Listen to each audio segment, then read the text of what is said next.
tonight, I'm a happy person. I thank God for that. Very briefly, let me tell you what happened to me as a child. I had very loving parents and grandparents. My grandmother, she whooped me when she had to, and she whooped me when she didn't have to.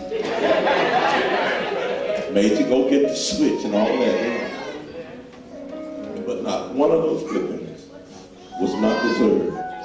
Because I got away with some stuff. But those whippings that she got me, she made up for them. She knew I was getting away with something. Y'all know how they know we were getting away with something.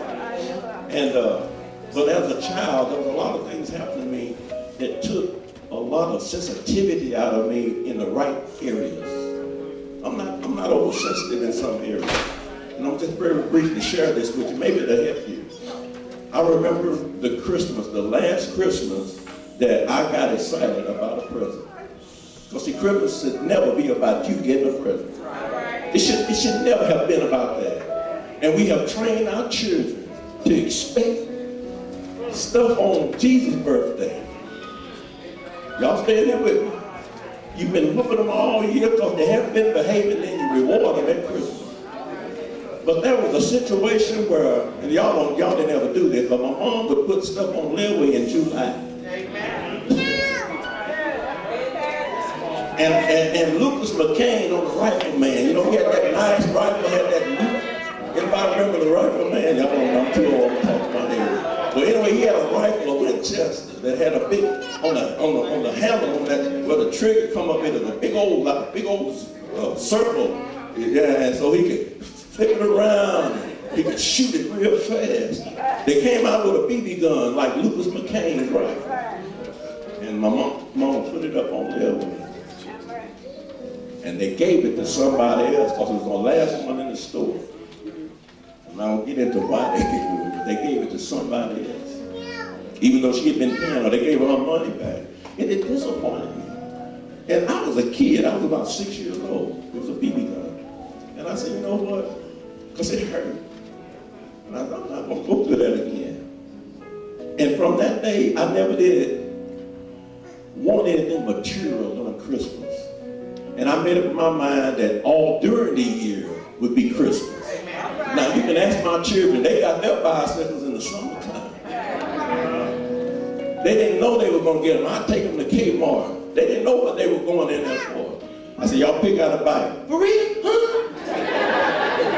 And they take out and go get their bicycles. Their video games and things back in that day, they didn't get it at Christmas. I never made Christmas be material-wise special. Birthday, let me talk about it real quick.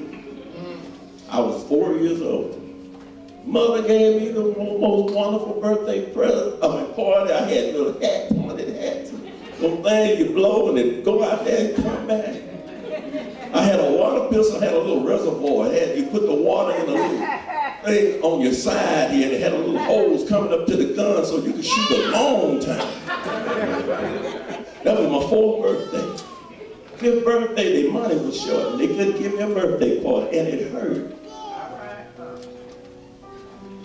That last birthday, I said, I'm looking for anything. I just said every day has the potential to be the birthday.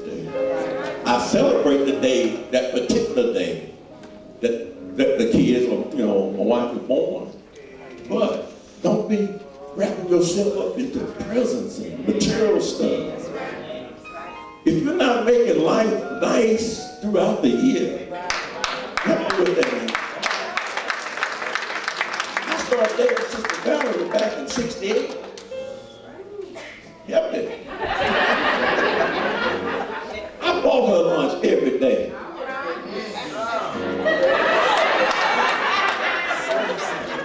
My mama didn't have to buy her. I started taking care of her in '68.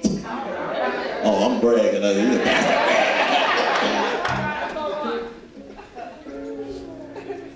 But when it came time to get engaged, she asked me to marry her. I heard you, Pastor. You should be smiling.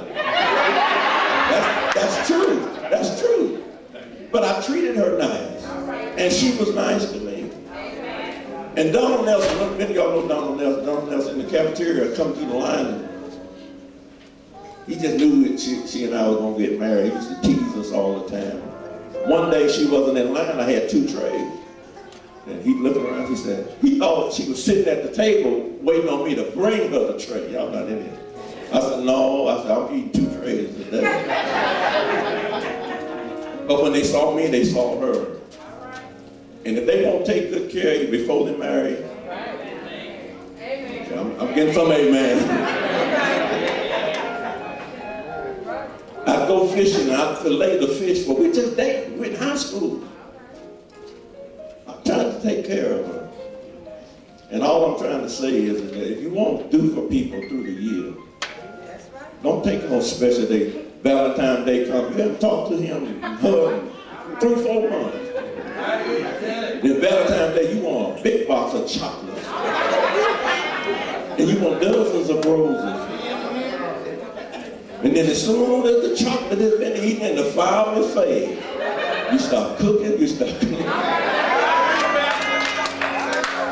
All right, I'm good.